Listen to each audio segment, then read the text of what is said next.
Ok, alors par où commencer cette vidéo?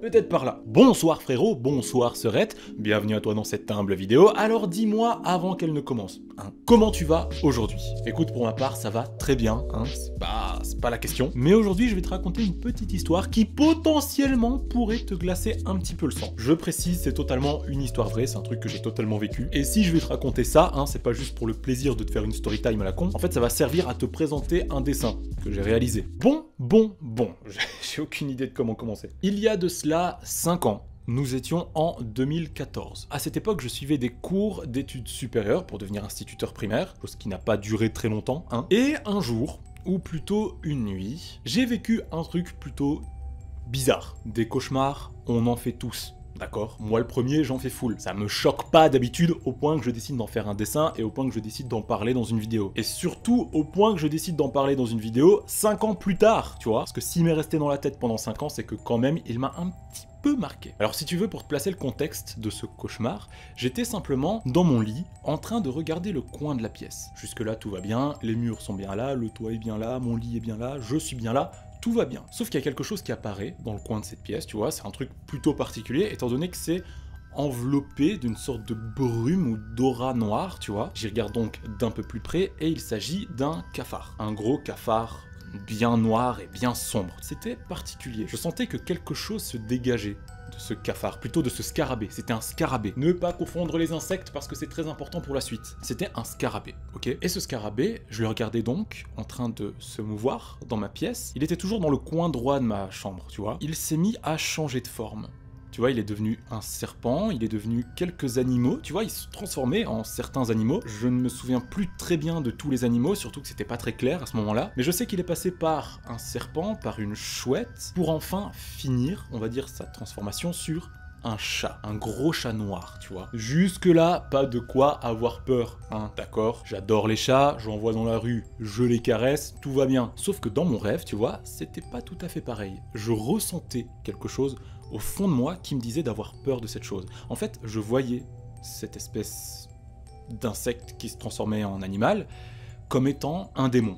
Je sais pas te le dire autrement, mais c'était très flippant, en tout cas sur le moment. Il y avait une aura démoniaque qui s'en dégageait, tu vois. Alors dans mon rêve, suite à ça, ou plutôt pendant ça, je suis descendu pour aller chercher mes parents, pour leur montrer ça, et leur dire, regardez, il y a juste un démon, en fait. Juste, ça existe, les gars. Alors mes parents n'ont rien fait vraiment de cette information dans mon rêve, et moi non plus d'ailleurs, ça n'a rien changé, le fait que j'amène mes parents dans ma chambre pour leur montrer ça, tu vois. Ils m'ont pas du tout sauvé. Juste, on était 3 à flipper du coup, et on est descendu. Et là, ce chat nous a suivis, et je l'entendais descendre petit à petit les escaliers. Je te cache pas que j'étais pas très rassuré, hein. J'étais à ce moment-là devant ma table de ma salle à manger, et il a sauté, et il s'est mis sur la table en face de moi. Et là, j'ai réalisé que c'était vraiment pas juste un petit chat, un petit chaton, c'était vraiment genre un très grand chat. Le truc, il était immense, tu vois. Sauf que là, son apparence s'est intensifiée. Ses traits se sont creusés, ses dents se sont allongées, tu vois. Et il m'a regardé avec un regard, mais tellement menaçant. Ici, je t'en parle parce qu'on est à travers une vidéo, voilà, machin. Et pourtant, j'arrive à encore ressentir cette espèce de malaise et de frisson dans le dos. Et des choses, j'en ai vu dans mes cauchemars, mais là, c'était vraiment un être profondément mauvais qui était devant moi. Mais profondément mauvais. Je sentais quelque chose de très malsain et de très menaçant s'en dégager, tu vois. Et c'est à cet instant précis que ma peur s'est coupée net. Mais net! Et je lui ai demandé son nom.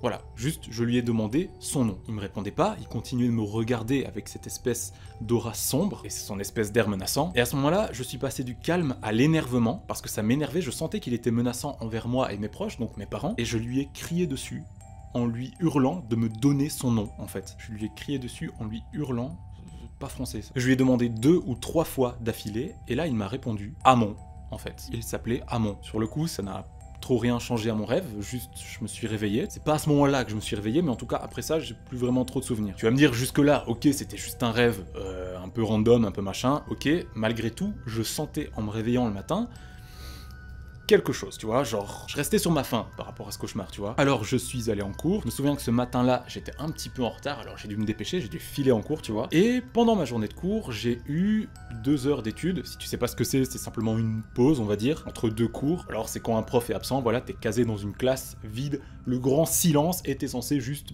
étudier. Et à ce moment-là, je me souviens ne plus avoir de 4G sur mon téléphone, et j'ai simplement envoyé un message à quelqu'un que je connaissais bien, et je lui avais mentionné justement un petit peu ce rêve un petit peu tordu, tu vois. Juste, je lui avais pas mentionné la fin, contenant le nom du démon, entre guillemets. Je lui ai donc dit, va un petit peu checker sur internet s'il te plaît. Réflexe absolument, je sais pas d'où il sort, des informations sur un éventuel Amon. Genre, si un démon qui s'appelle Amon peut exister, tu vois.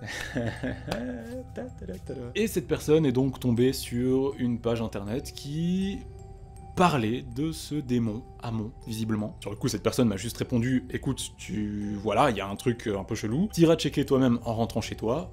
Bon, je t'avoue que ça m'a pas trop rassuré pour le reste de ma journée. Je suis donc rentré chez moi et j'ai été checker après des informations sur cette créature. Putain, je raconte ça normalement, tu vois, mais bon, je dois bien te raconter et te mettre en contexte pour comprendre le dessin qui va suivre. Parce que oui, il s'agit toujours d'une vidéo qui va parler de dessin. Alors, comment te dire que ce que j'y ai trouvé était un petit peu chelou, hein? En tout cas, ça m'a pas mal perturbé, ça m'a déstabilisé. J'ai trouvé comme information, j'ai plus été voir depuis, mais ça m'a assez marqué pour que je puisse t'en parler aujourd'hui, que ce démon existe bel et bien, en tout cas entre guillemets dans les croyances, voilà, et apparemment il viendrait de l'Égypte ancienne, d'un dieu égyptien qui s'appelait Amon, lui aussi. Si tu veux, les croyances se sont entremêlées à un moment donné et ça a donné ce démon, et j'en ai lu que ce démon se manifeste ou apparaît quand on perd des amitiés fortes ou quand on retrouve des amitiés fortes, tu vois, voilà, c'est ce que je m'en souviens. Et le fait est que 3 semaines avant ça, j'ai renoué avec mon meilleur ami de l'époque, on s'était plus parlé pendant 3 bonnes grosses années.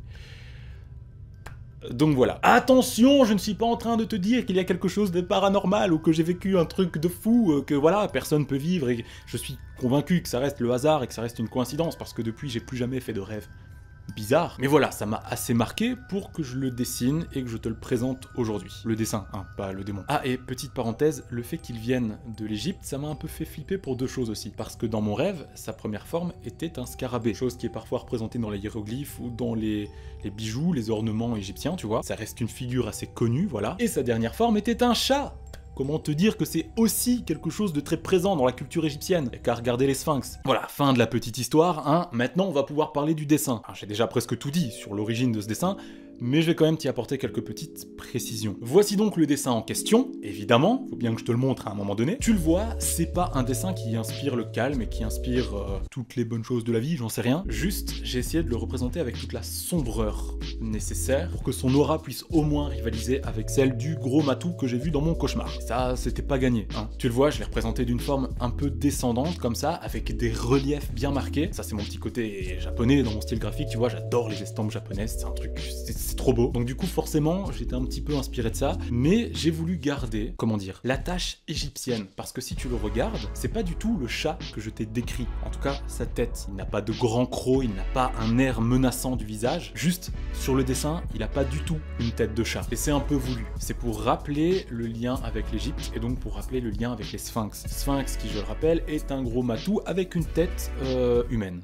Voilà. Là, en l'occurrence, c'est pas vraiment un visage humain, disons plutôt que c'est un masque aux apparences humaines. Et tu remarqueras tous les yeux qui sont sur ce dessin. Si j'ai représenté autant d'œils qui nous fixent, qui nous regardent, c'est simplement pour rappeler l'oppression que j'ai ressentie pendant ce cauchemar. Je te le dis et je te le répète, aucune raison de t'inquiéter, ça reste évidemment une coïncidence, hein, parce que quand on dort, c'est notre subconscient qui parle, il chope des petites infos, etc., il fait un mélange de tout ça et il te le crée, même si évidemment, j'avais pas l'impression d'avoir déjà entendu parler de cette espèce de démon, tu vois. Je suppose que j'ai quand même dû en entendre parler, sinon mon cerveau n'aurait pas pu le créer tout seul, hein, on est d'accord. Enfin voilà, c'est donc tout pour cette petite vidéo. Quant à nous deux frérots, quant à nous deux sœurettes, on se dit au revoir et on se retrouve très vite dans une prochaine vidéo. C'était Corbeau, ciao ciao.